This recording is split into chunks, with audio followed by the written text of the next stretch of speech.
Saudara-saudara yang terkasih dalam Tuhan, mari kita membaca satu bagian firman Tuhan yang terambil dari Lukas 22 ayat 42. Demikian firman Tuhan.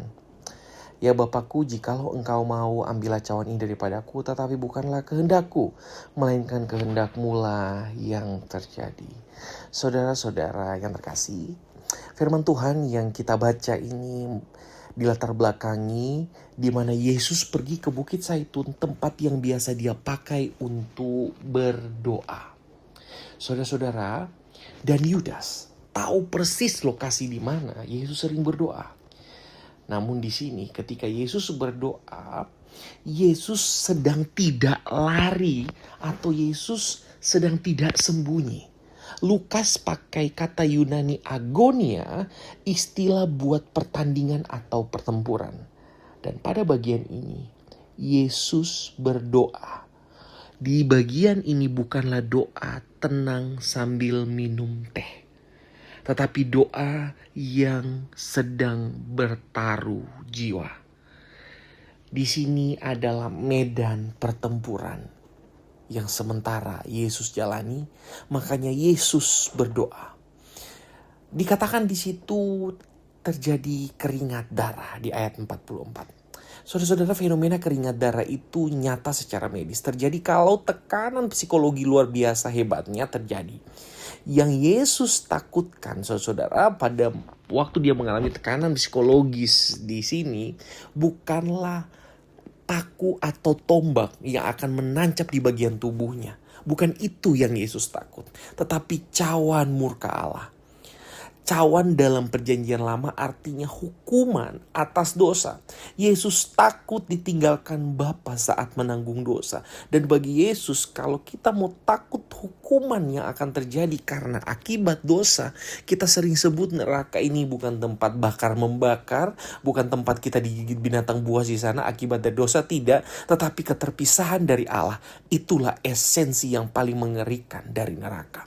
Dan Yesus cerminkan itu pada waktu dia berdoa. Saudara-saudara, kita sering mengira doa itu tempat kabur dari masalah.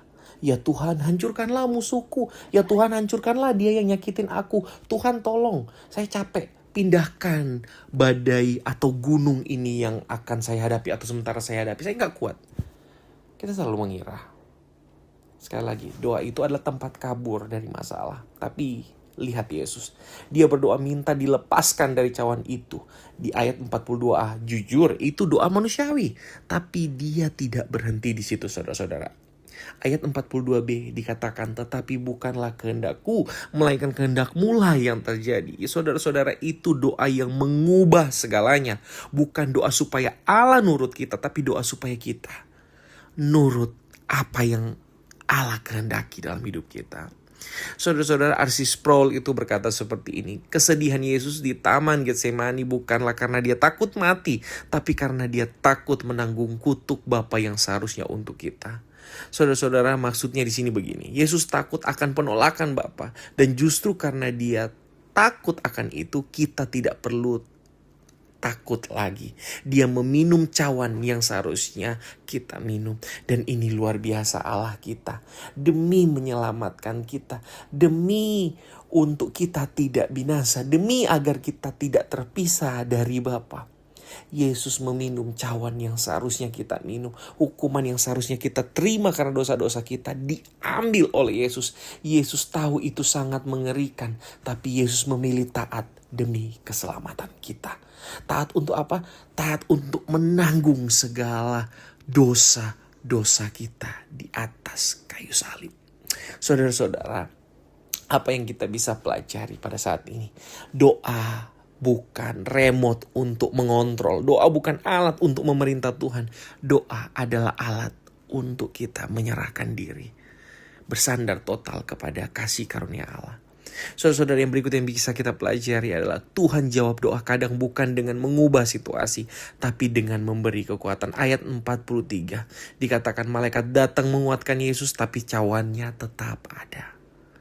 Kadang jawaban doa kita bukan masalahnya hilang, tapi Tuhan membuat kita kuat menghadapinya.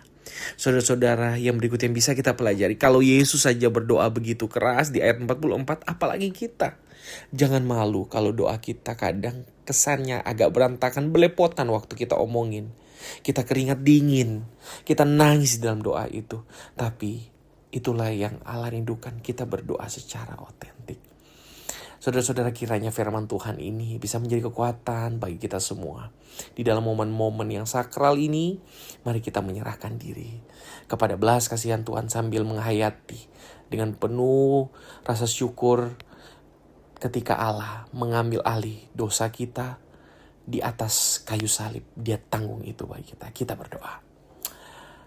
Tuhan, maafkan kami ketika kami sering menjadikan doa sebagai daftar belanja. Ajarkan kami ketika kami berdoa seperti Yesus, jujur tentang ketakutan, tetapi menyerahkan kekhawatiran, ketakutan kita kepada apa yang Allah kehendaki. Itulah yang terjadi. Amin.